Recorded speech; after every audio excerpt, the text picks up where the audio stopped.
All right, well, hello and welcome to our virtual lecture and concert, The Beggars Songbook, Music of the Dutch Revolt. My name is Ginevra Morse, Vice President of Education and Programming at American Ancestors and New England Historic Genealogical Society. I will be your moderator this evening. This program is brought to you by the Brew Family Learning Center.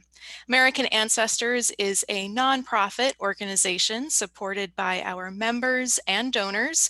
We provide resources and expertise in nearly all aspects of family history and are pleased to offer such programming for our members and friends around the world.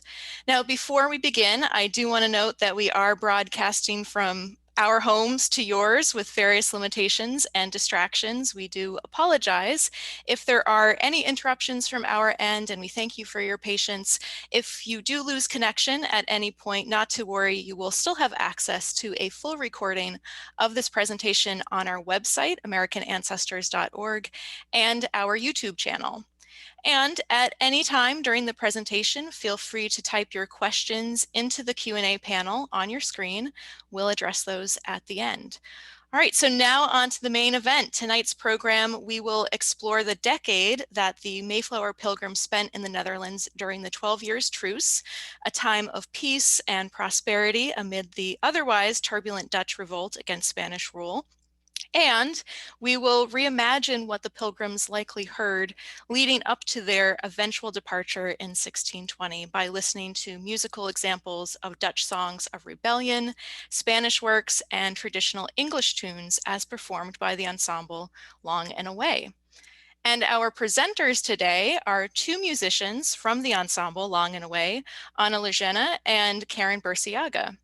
Legêne was born in the Netherlands into a family of musicians. She performs chamber music regularly on cello and viola da gamba and is a member of the viol consorts Long and Away and the Arcadia Viols.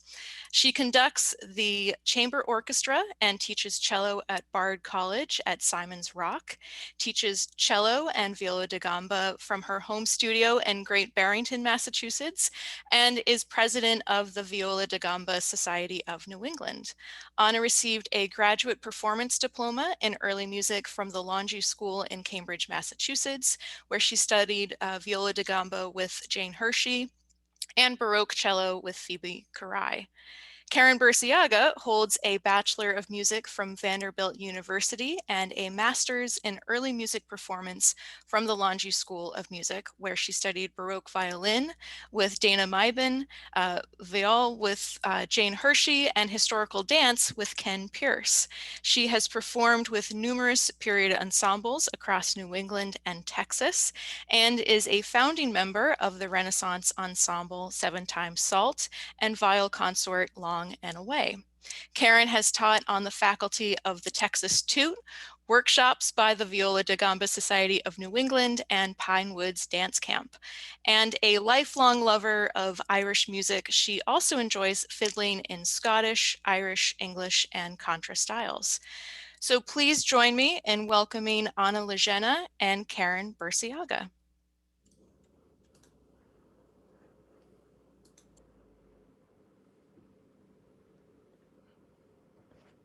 Goedenavond and welcome, everybody. Thank you so much for listening in tonight.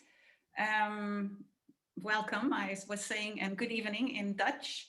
As mentioned, my name is Anna Legêne and I grew up in the Netherlands, and I'm very excited that my friend Karen and I are presenting today a part of Dutch history through music, images, and narrative. We'll take you back in time to the Dutch rebellion against Spain, known as the 80-Year War, including the period of the 12 Years Truce, which lasted from 1609 to 1621. A small but now famous group of English dissidents lived in the Netherlands during the truce, the Pilgrims. We were originally scheduled to present this music last year as part of the Four Nations concert series to celebrate the 400th anniversary of the Pilgrims sailing for the New World. Since that was not to be, we are happy to be able to share with you in virtual form today. You'll be hearing recordings by our ensemble Long and Away from our CD, The Beggars Songbook, which is available to buy if you'd like to listen to more of this sort of music, and we'll share more about that at the end. Thank you, Anna, and hi everyone. My name's Karen. I'm also a member of Long and Away, as mentioned. And before we listen to some music, I'll tell you just a little bit about this instrument called the viol in English, or viola da gamba in Italian. Viola meaning a string instrument, and da gamba means of the leg. So a viola played on the leg, as you see in the picture here. Our group Long and Away usually has between 3 and 6 viol players, and sometimes we also join with other instruments and singers as well. So here's just a brief moment of music to whet your appetite for the rest of the music you'll hear this evening.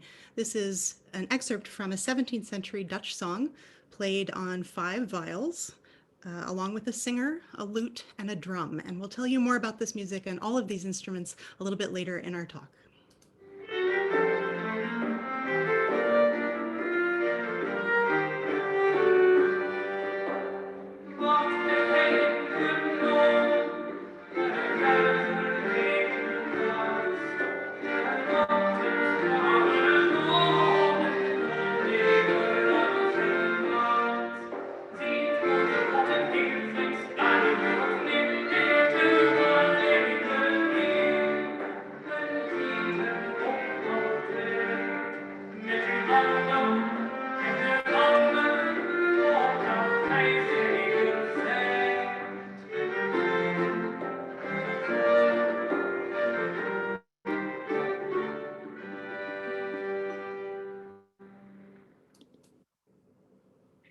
For historical context, we go way back to the middle of the 1500s.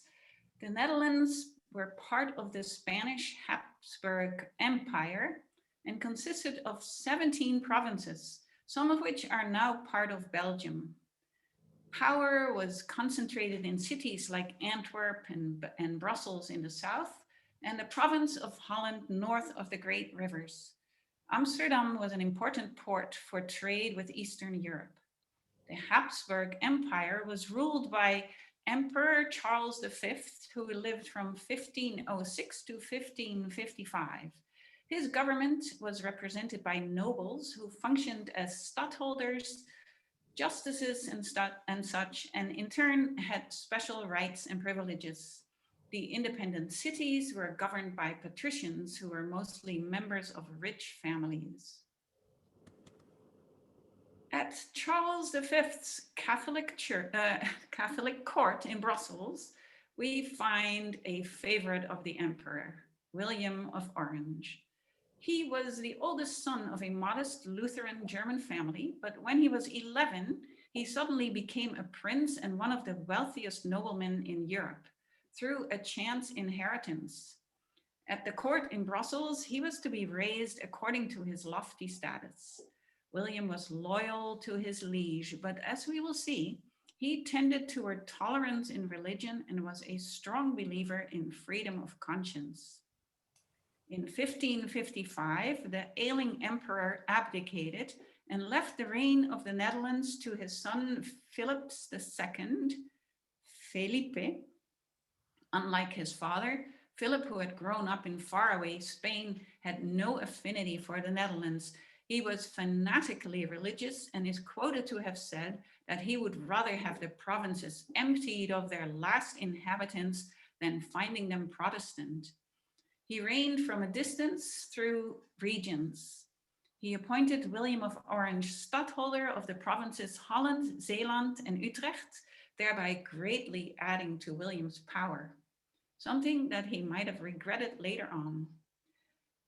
Let's hear some music. To set the scene, we'll hear part of a courtly Spanish work from the 16th century, played on several violas da gamba. Before we listen, just a little bit more about this instrument, the viola da gamba. As you can see here, these instruments might resemble violins or cellos, but are actually descended from guitars. You can see they have 6 strings and frets, much like a guitar, but they also have bows, although we're not holding them in this picture. They're bowed much like a violin or cello would be. And the viola da gamba was hugely popular in the 16th and 17th century. You can see that they all have roughly the same shape, more or less, but that they come in different sizes.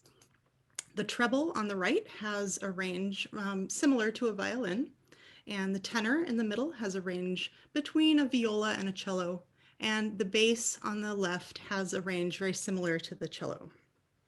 And here is an action shot of us playing. We're holding the instruments on the knee, as described by the phrase da gamba, held by the knee. And the viol was actually replaced more or less by the violin family in popularity by roughly the late 1700s, and then fortunately experienced a revival in the middle of the 20th century, which we are still enjoying today. So our next piece of music was composed by Felipe's blind music teacher, Antonio Cabezon. Cabezon was also the court organist, and he was a very influential composer of the time. The piece is called La Dama le Demanda, and you'll hear each player taking turns ornamenting the tune, sometimes with faster notes, different themes, sometimes passing the music back and forth from one player to another.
The northern Netherlands were mostly Protestant leaning. You have to remember this is not too long after the Reformation, and people were very much trying to figure out how this Protestantism actually worked. So people in the Netherlands were very much influenced by humanism. They believed in the development of the mind through education and the concept of individual conscience. The beginning of conflict stirred when Philip began to consolidate his power with changes in administration, which trampled on the traditional rights of the nobles, angering them. Aggravating the situation were the placards or plakaten, outrageous decrees of religious suppression and brutal inquisition. When on top of all that, Philip demanded unreasonable amounts of taxations needed to finance wars that did not even concern the Netherlands, enough was enough. In 1566, William of Orange's younger brother Louis and some of the more radical nobles represented with much fanfare a petition of complaint to the regent Margaret of Parma, which carried a threat of rebellion. Her mean-spirited advisor, Cardinal Granvelle, on this occasion scornfully told her not to be afraid of these gueux, which is French for beggars, a term that bastardized in Dutch, geuzen, was proudly adopted by the rebels as a nom de guerre. Perceiving Margaret of Parma to be weak, she allowed, for example, Protestant church services held out in the open. Philip replaced her with the ruthless army general, the Duke of Alva, who was deeply hated in the Netherlands. Netherlanders used to love to sing. Among the many songbooks of the time, the Geuzen Liedenboekskens, Beggars songbooks, were compilations of popular political song of the rebels, the Geuzen. Many of these clandestine Geuzen songs were bawdy and rough, virulently anti-Catholic and anti-Spanish. There are many verses told of historical events such as the long siege of Leiden, the vicious sacking of Antwerp, or the victory at Bergen op Zoom. There were religious songs, mocking songs, fighting songs, and songs describing heroic deeds, all set to the most popular melodies of the time. Here is one example, Slaat op den trommelen, or beat on the drum, which brims with anger and spite.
Vive le Geus, the rallying cry of the rebels.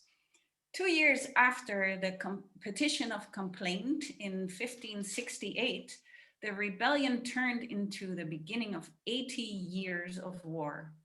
At first, it was a chaotic tussle among many different forces as people, provinces, and cities tried to figure out their allegiances in terms of different streams of religion and governance.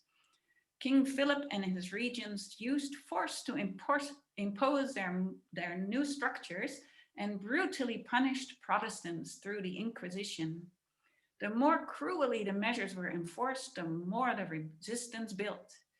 The northern provinces increasingly unified against the king, whereas the south remained more under his influence. In typical 16th century fashion, the Spaniards burned and murdered whole cities or laid them under long sieges. Hired troops on both sides frequently mutinied, plundered, and stole. The northern provinces attracted enormous numbers of refugees, Huguenots from France, Jews from Portugal, Protestants from the southern provinces. Sad and terrible ransacking of beautiful churches took place by the enraged anti-Catholic populace. In this picture, you see the dreadful siege of the city of Leiden of 1574, which ended when William of Orange ordered the breaching of dikes so that the lands around the city flooded.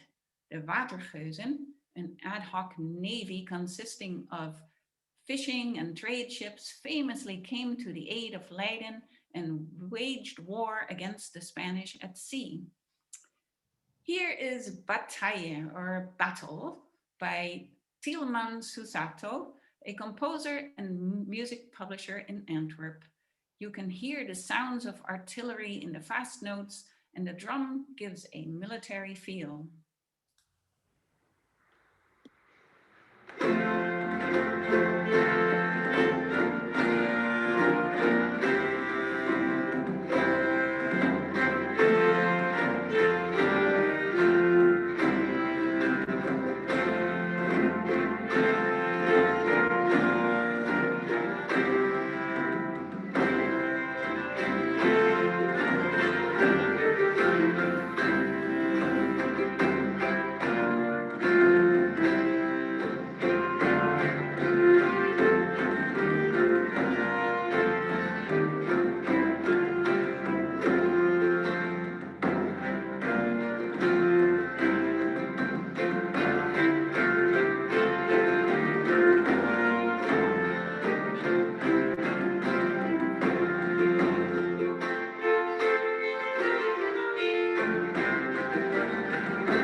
And the battle recedes into the distance.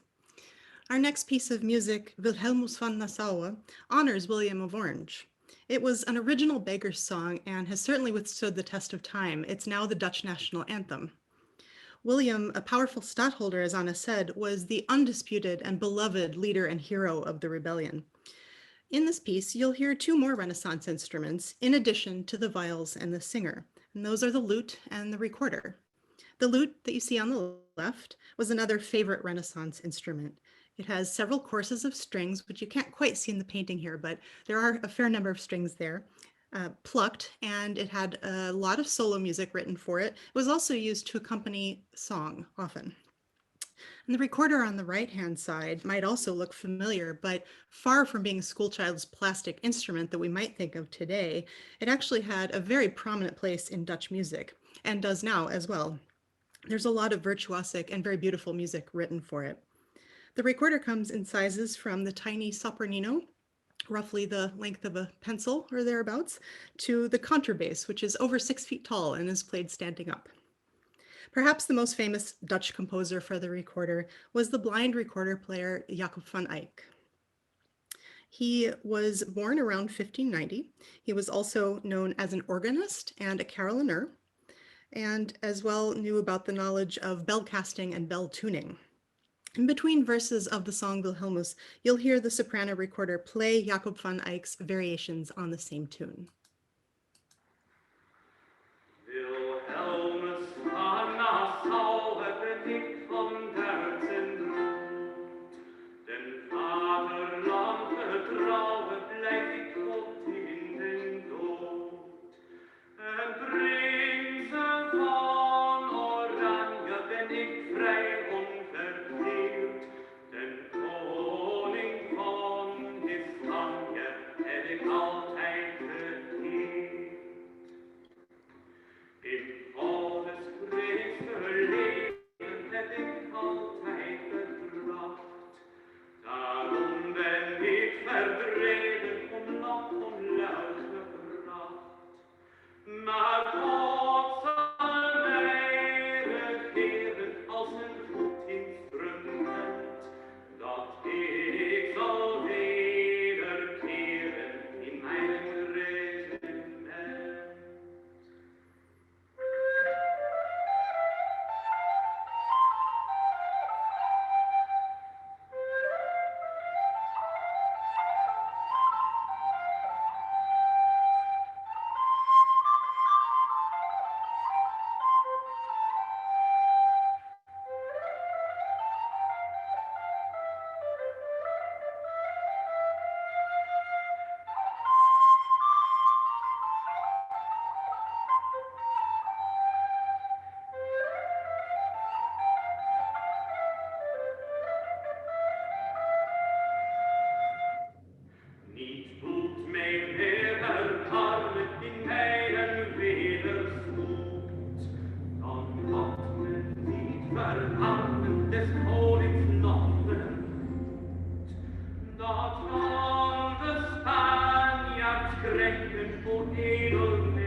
In 1580, Philip issued a royal ban of outlaw against William of Orange and put a price on his head. In response, the next year, a large group of nobles and the States General of the Netherlands renounced their allegiance to Philip with the Dutch Declaration of Independence, the Act of Abjuration. After several attempts on his life, William of Orange was finally fatally shot in 1584 in his home by a French bounty hunter. His dying words are said to have been, "My God, have pity on my soul. My God, have pity on this poor folk." His murder threw all of the Netherlands into deep mourning. He had been a beloved figurehead and inspiration, always advocating for the politically impossible tolerance of different religions and freedom of conscience. His young son, Maurice, took over as leader of the revolt. Our next song, Stort tranen uit, Spill out your tears, was written by Adrian Valerius, about whom we will say more at the end of our talk. He chose the mournful tune Engelse Fortuin, Fortune my foe, for the melody of his lament on the death of William of Orange.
cannot help but being very moved by that.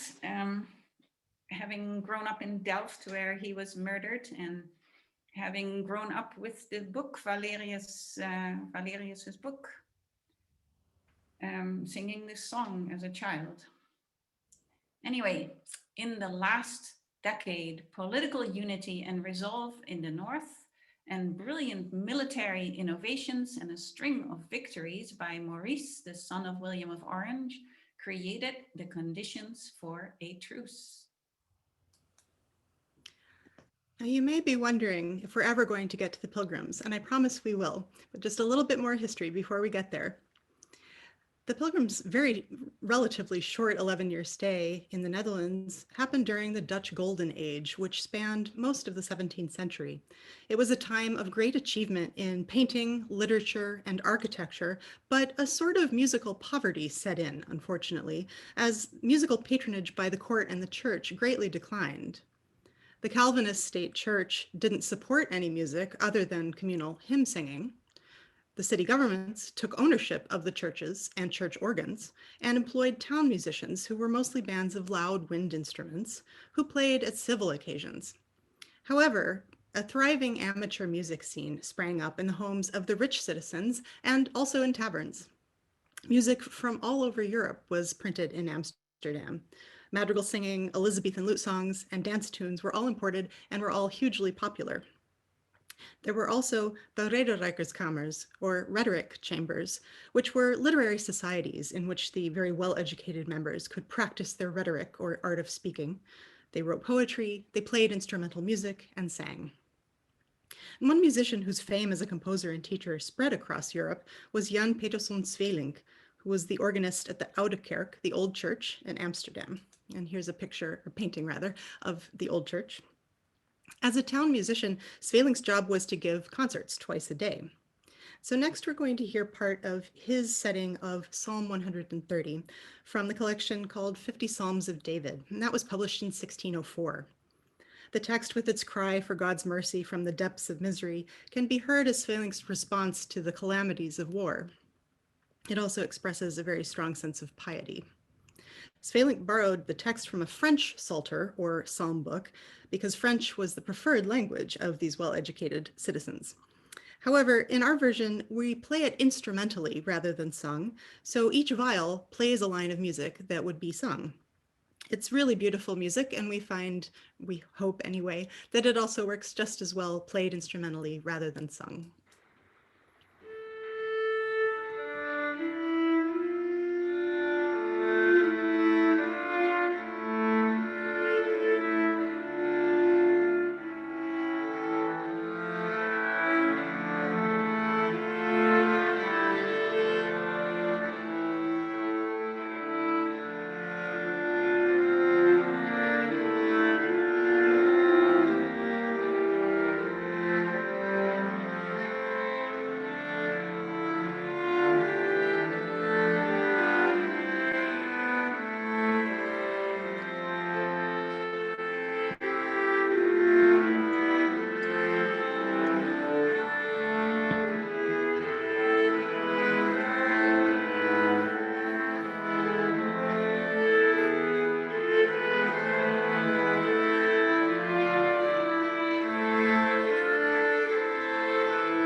And this brings us to the year 1609, which is important to our talk this evening for two reasons. The first is that in 1609, Spain and the Netherlands decided on a truce. The next 12 years became a time of relative peace and growing prosperity. And the second reason is that in 1609, a small group of English separatists, who would later be called the Pilgrims, arrived to settle in Leiden after quite a rocky start to their immigration from England the previous year. This is an engraving of Leiden in the early 17th century. This is looking from the south of the city, and the very large building that you see in the middle is the Peterskerk, St. Peter's Church, and that's the area where many of the pilgrims lived in Leiden.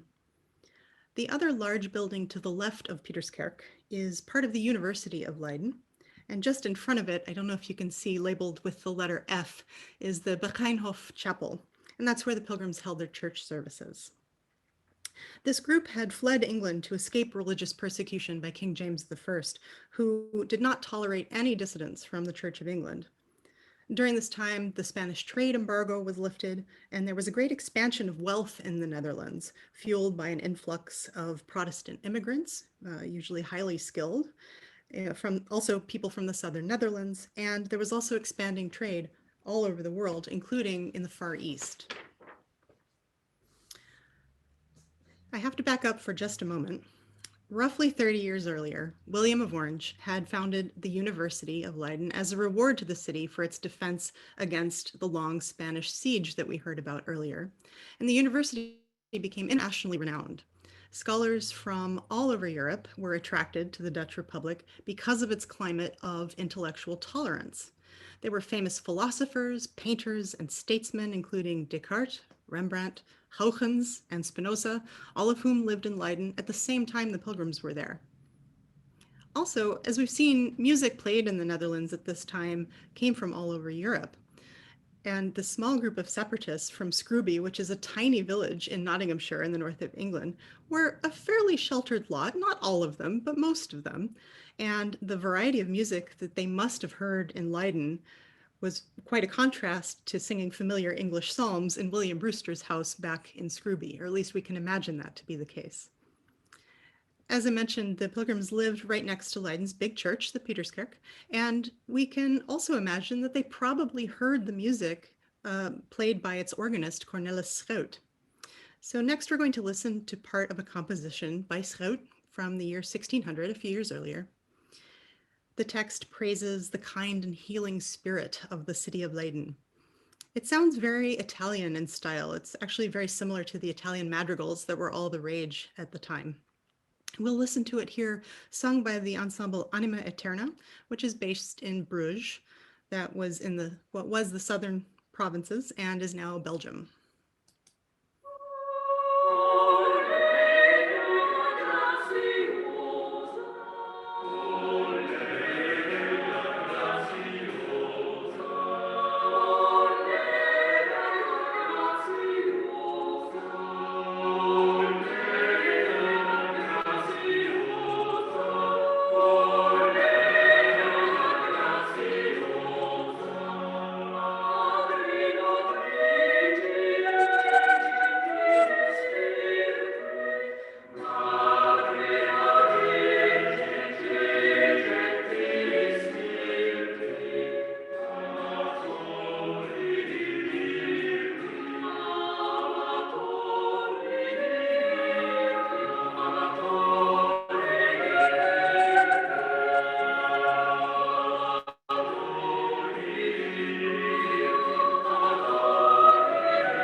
was also a garrison town, so it was full of soldiers.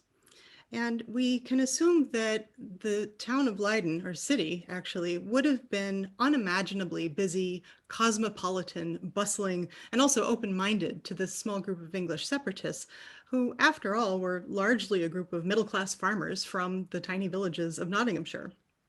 As immigrants, they were only eligible to hold certain low-paying jobs, such as weavers, tailors, coopers, printers, and the like. Their congregation worshipped at the Becheinhof Chapel, which I mentioned earlier. Here's a better image of it. This was a secularized chapel that was used for various non-religious activities and was run by the university. In an arrangement that actually sounds very modern day to us. The various rooms were used for a lot of different activities. The area by the altar contained the university's anatomy theater. I won't go into too much detail there.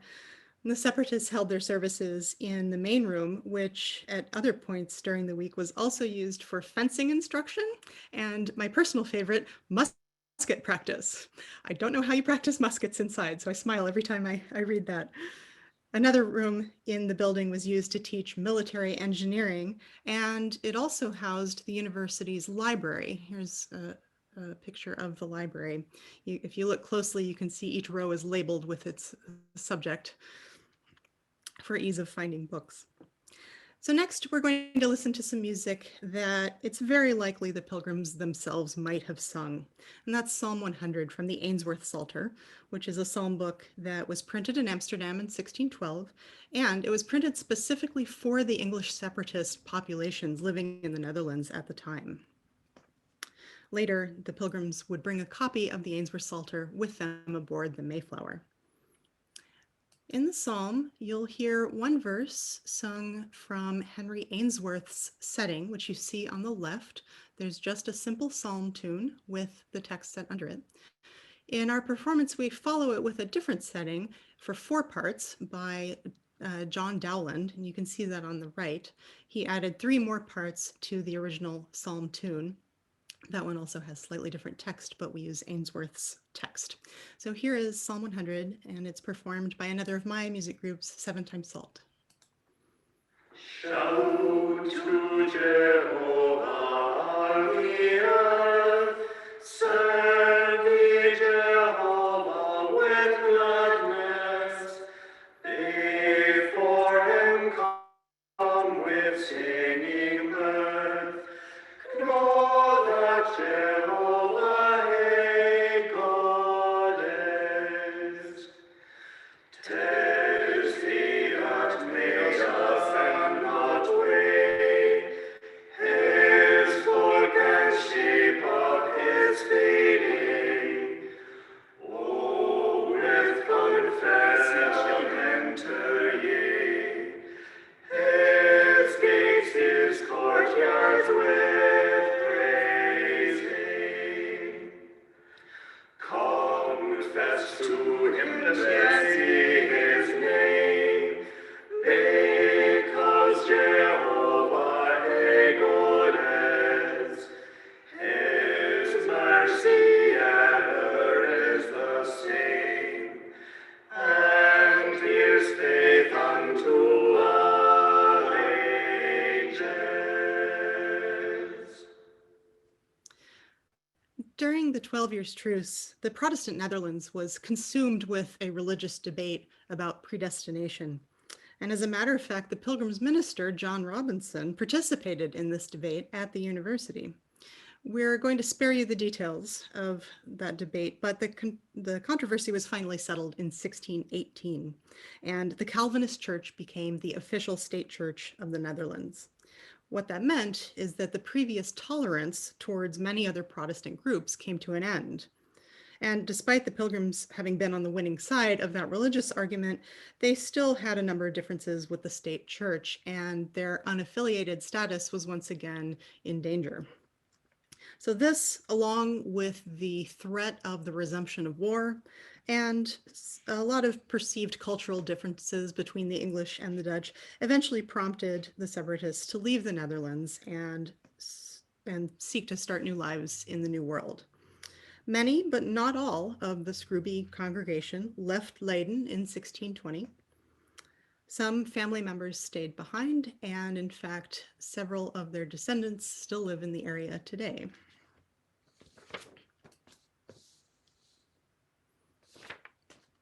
In our next piece of music, you're going to hear one more instrument, this one, the Baroque violin, which you can see on the left. The Baroque violin doesn't look all that different from a modern violin, but as you can see, it's held down on the arm instead of under the chin when it's played, and uses a very short bow that curves out rather than in. This next song is called Nu dobbert mijn liefje, or Now My Love Bobs Over the Sea, which tells the story of a woman saying farewell to her love as he departs over the ocean.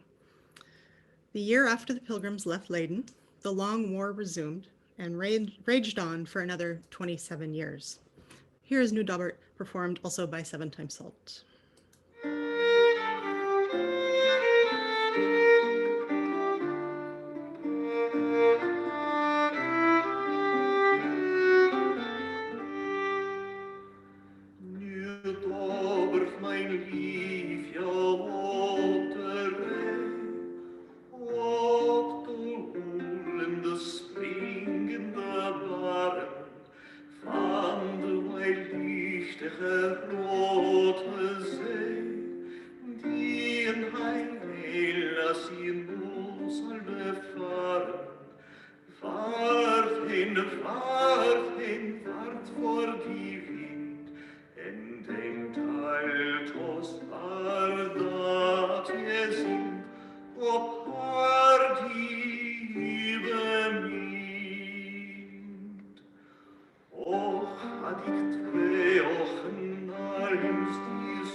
I promised you I would tell you a little bit about Adrian Valerius.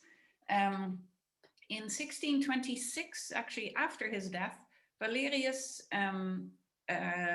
his book, The Nederlandse Gedenkklank, or Sound of Netherlands Remembering, was published.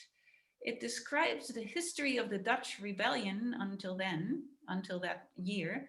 And here you see the title page. And it contains a little line of music notes, which actually is a round, like we might sing "Row, row, row your boat," for example, that translates as "take me in your hand," meaning pick up the book and look inside. And it looks like a very tiny piece of music, but it's very fulfilling when sung by a whole room full of people. Here is what that sounds like.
In short, what all has happened in our country is the text.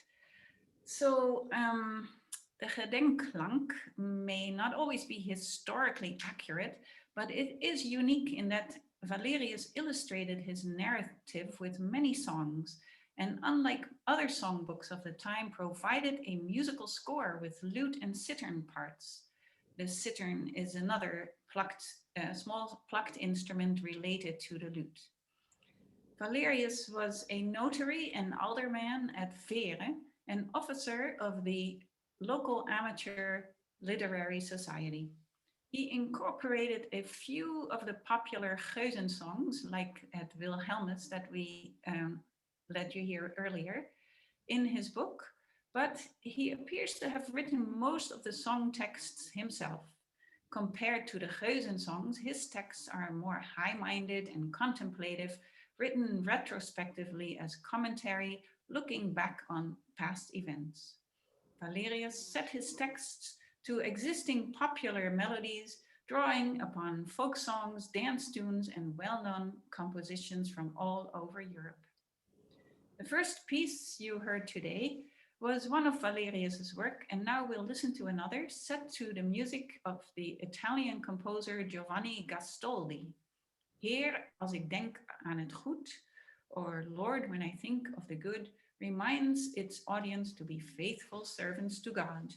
It's interesting to note the juxtaposition of heavy religious words and light-hearted Italian dance music.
The war finally ended with the Peace of Munster in 1648, which also ended the 30-year War in Germany. At this time, the northern 7 provinces of the Netherlands, which for more than half a century had been operating as an independent republic, were officially acknowledged as such.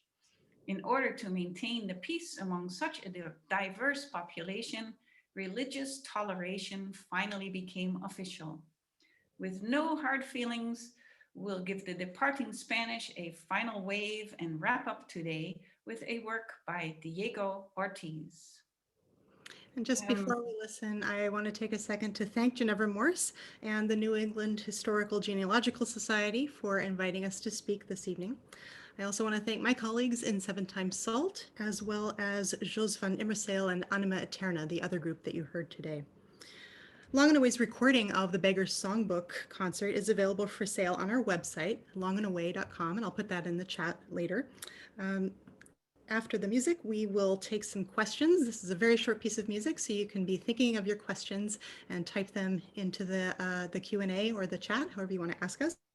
And we will take those in just a minute. Thanks again. So here's the Recercata Ottava.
Wow. Well, thank you so much, Anna and Karen, for that incredible and enlightening presentation and for transporting all of us through music to such a unique place and time. So as you noted, you very kindly offered to take some questions and answer some of those questions from the audience. So for those listening at home, if you have anything that you'd like to ask, please type your question into that questions panel, and we'll try to get to as many as we can in the time provided. Now, one question, I wonder if you could kind of discuss what we imagine the Pilgrims' daily experience of music to be while they're living in Leiden during this time. Sure. I guess I mentioned a little of that earlier. Starting off with, we have to assume, just based on their daily life coming and going, that they might have heard organ music coming out of the church. Who knows? Around town, they might have heard people singing songs in any language in the tavern, really. I mentioned that, music from all across Europe was printed in the Netherlands, so they might have heard Italian songs, English tunes.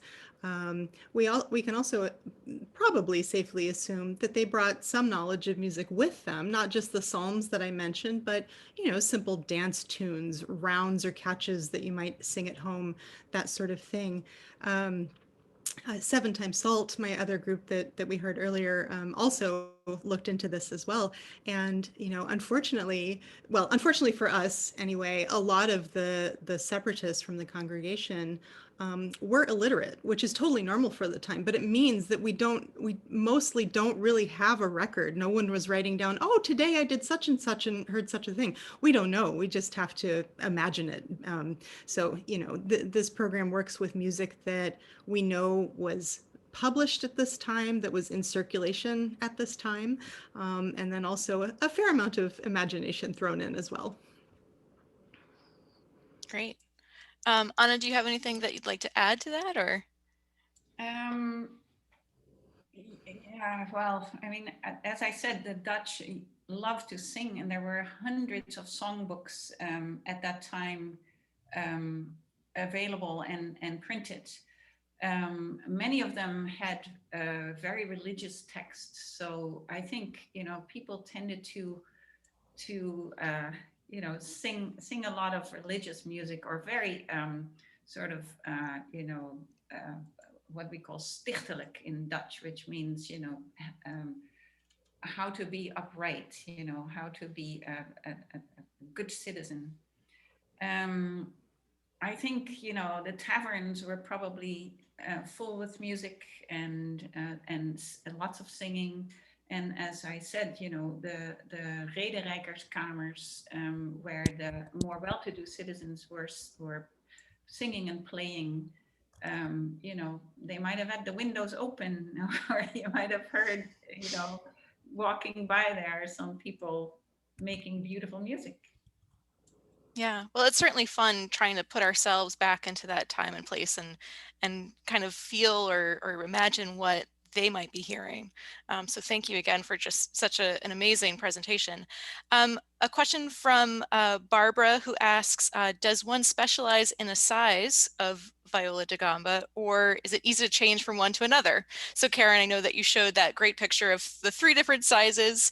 So do you specialize in a certain size, or can you kind of pick up one or the other? Yeah, it's a little bit different person to person. There are definitely gamba players who are extremely good at all the sizes and can switch with no thought whatsoever. As a violinist, you might think, oh, well, she probably plays treble because that's exactly like violin. But in fact, that's not what I first learned on. I first learned on bass because I wanted to do something completely the opposite. But just in my own personal path and musical development, I did eventually come back around to treble once I got the hang of it. And so I guess if I had to say that I specialize in a size, it would be treble. But like I said, that's just me. There are people who are comfortable on all of them. And I know Anna has all the sizes in her house. Great. We have another question. Were women or girls encouraged to play music, or was this mainly a male pursuit, during the 17th century? I would say, the wonderful paintings by Vermeer of ladies at the harpsichord, and I think women were singing and playing as much as men were. Hmm. Yeah, and I think, more generally in the time period, we talked about there being a little bit of decline in patronage of music um, by the church and the court, for example. At the time, most often, if it was a professional musician, that was a man.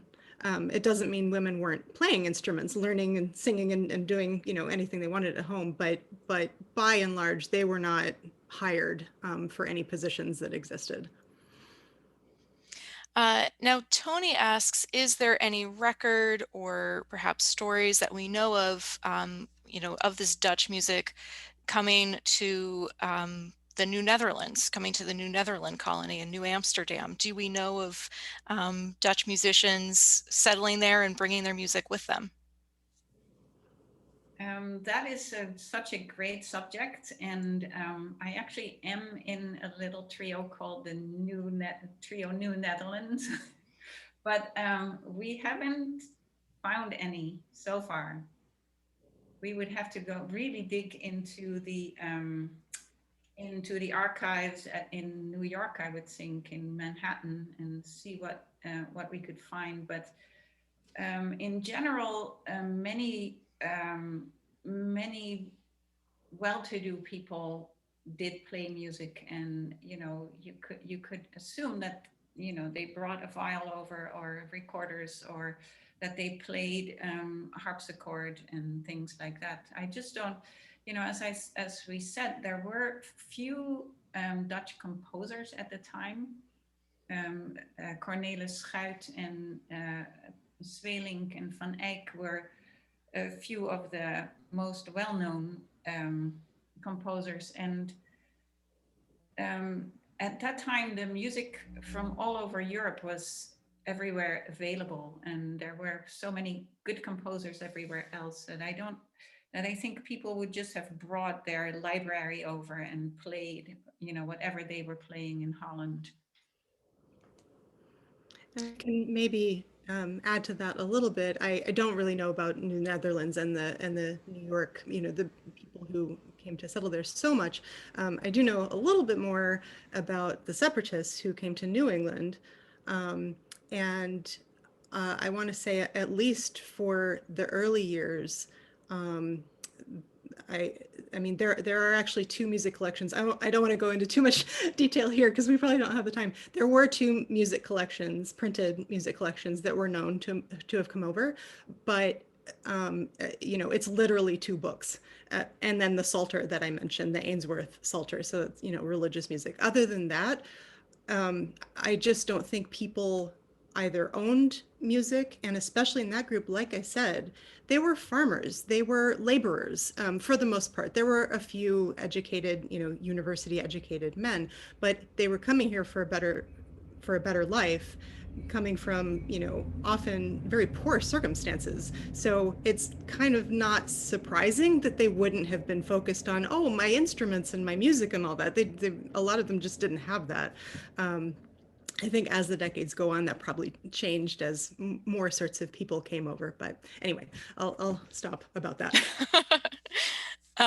Now we have another question. How do you go from shape manuscript, I think so kind of the old notation of music, to modern day notation? I mean, so how do you kind of maybe translate, if that's the right word, some of the songbooks that we see to more of a modern interpretation, or to, being able to play that? How do you do it? Anna, do you want to take that, or?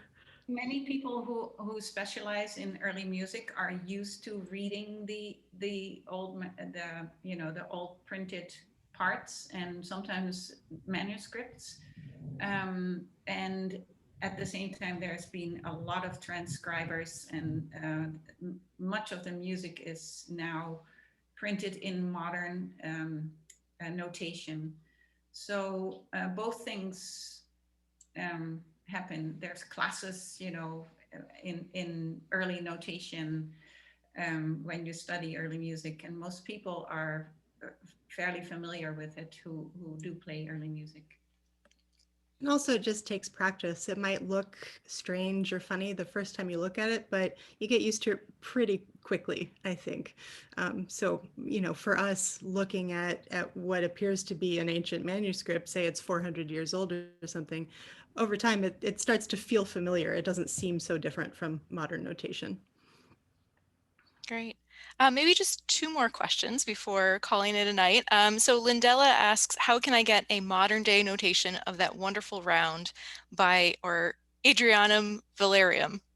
Yeah, Adrian Valerius. I can send you one. That would be like 3 minutes worth of work for you. Anyone who you can reach either of us through through our website. I typed it into chat, but it's longandaway.com. Just send us a message. We can, continue to answer questions or get you that piece of music and anything else. And then maybe just one final question. What would you say is kind of the legacy of the Pilgrims in Leiden today, or how do kind of the Dutch feel about the Pilgrim story and their time in the Netherlands? So there is a Pilgrims museum in Leiden, and of course, the city of Leiden probably has, a sense of, they were here, they belonged here. So they, yeah, the museum will tell the story. And what was I going to say? Yeah, I, for example, I found that the porcelain fles, which is the Dutch, the Delft Blue factory, basically the China Delft Blue factory, makes commemorative plates for the Pilgrims. They made one in 1921, and they made one in 1971.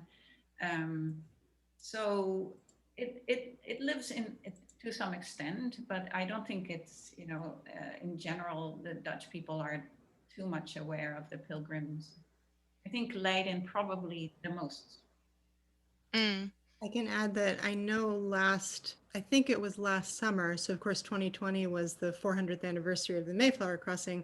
I know in Leiden there were at least several events marking that anniversary. I don't know a lot of details about them, but certainly there's an awareness, at least in Leiden, about it. Great. Well, I think unfortunately that's all the time that we have for questions tonight, but thank you again, Anna and Karen, for your time this evening and for your amazing presentation.